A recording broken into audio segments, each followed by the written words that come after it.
మండు టెండర్లలో రైతు అరగోస పడుతున్నాడు. 1 గంట అవుతుంది, 1 గంట పావైతుంది. రైతులు తన పండించిన పంటను రోడ్డు మీద వేసుకుని ప్రభుత్వం వైపు చూసే పరిస్థితి వచ్చింది. ఇంకొక 2-3 రోజులు చెడగొట్టే వానలు అయితే గిట్ట ఈ రైతు పండించిన ధాన్యం మొత్తం కూడా మొలకెత్తే పరిస్థితి వచ్చింది. రైతు రోడ్డు మీదకి వచ్చి మా పంట కొనండి అని చెప్పేసి ప్రభుత్వం ఒరబెట్టుకునడంగా ఎవరికి కనికరం వస్తలేదు. మీరు పండించింది మేము ఎట్లా కొంటామో అట్లే, మేము ఏ ధర పెడితే ఏ గ్రేడ్ పెడితే ఆ గ్రేడ్కే కొనాలి. 40 కిలోల బ్యాగ్ మీరు 3 కిలోలు ఎక్కువ వేయాలి, 4 కిలోలు ఎక్కువ వేయాలి, 5 కిలోలు ఎక్కువ వేయాలి, మీ దగ్గర ఉంచుకుంటామని చెప్పి ప్రభుత్వం రైతులను చిన్న చూపు చూసే పరిస్థితి వచ్చింది. రైతు ఏం చేస్తాడు? బ్లాక్ మార్కెట్లో అమ్ముకోవాలి. అమ్ముకుంటే తక్కువ ధరకు వస్తుంది. ప్రభుత్వ బాధ్యత కదా, పండించిన పంట మొత్తం కొనేది ప్రభుత్వ బాధ్యత కదా. తెలంగాణ కేసీఆర్ గారు ముఖ్యమంత్రి ఉన్నప్పుడు తడిసిన ధాన్యం మొలకెత్తిన ధాన్యం మొత్తం కొని ప్రభుత్వం భరించింది. ఆ యొక్క ఖర్చును ప్రభుత్వం భరించింది. మరి ఇప్పుడు నాణ్యమైన పంట పండించిన విధంగా గ్రేడ్ ఏ ఇవ్వకుండా గ్రేడ్ బి ఇస్తా అంటారు. సరే, గ్రేడ్ బి ఇచ్చినా పర్లేదు తీసుకోపోరు అంటే 42 కిలోలు అన్నారు. 42 కిలో పెట్టద్దు, 40 కిలోల 600 పెట్టాలి. 41 అన్నారు, 40 అన్నారు, ఇవాళ 43 పెట్టుకుని 44 పెడతా అంటుంది. అంటే ఈ రైస్ మిల్లర్తోటి ప్రభుత్వం కుమ్ముక్కైందా? అధికారులు కుమ్ముక్కైనరా?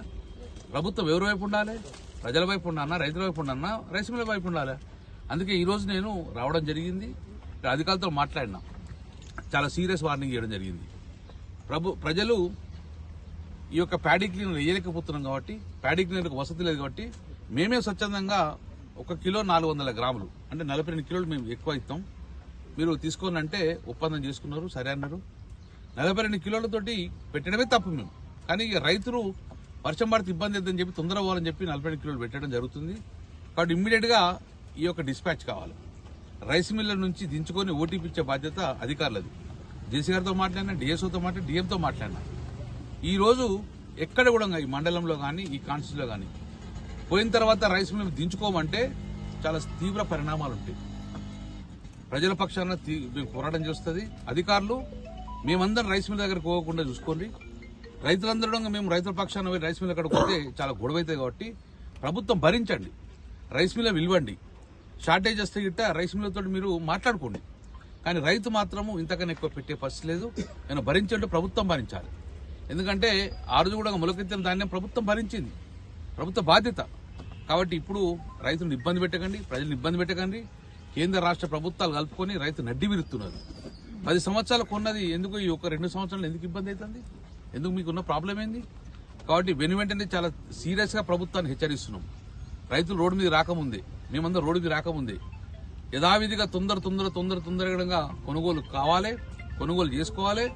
కొనుగోలు కూడా 42 కిలోలతో ఓటీపీ ఇచ్చేసి వెంటనే ఆ రైతు అకౌంట్ డబ్బులు వేసుకోవాల్సిన బాధ్యత ప్రభుత్వం ఉంది.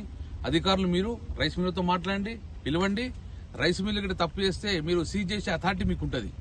సీజ్ చేసి వాళ్ళ కేసు పెట్టే అథారిటీ మీకు ఉంటుంది. కాబట్టి రైతుల పక్షాన్ని నిలబడి ఇమ్మీడియట్ గా కొనుగోలు వేగవంతం చేసి 4-5 రోజుల లోపలే కరీంనగర్ కాన్స్టిట్యూన్సీ లో ఉన్న టోటల్ ప్యాడీ మొత్తాన్ని కూడా మీరు డిస్పాచ్ చేసుకుని రైస్ మిల్ చేర్చి ప్రభుత్వానికి ఓటీపీ ఇచ్చేసి ప్రభుత్వం ఓటీపీ తీసుకొని ఇమ్మీడియట్ గా వీళ్లకు డబ్బులు జమ చేయాల్సింది మనం డిమాండ్ చేస్తున్నాం. Thank you.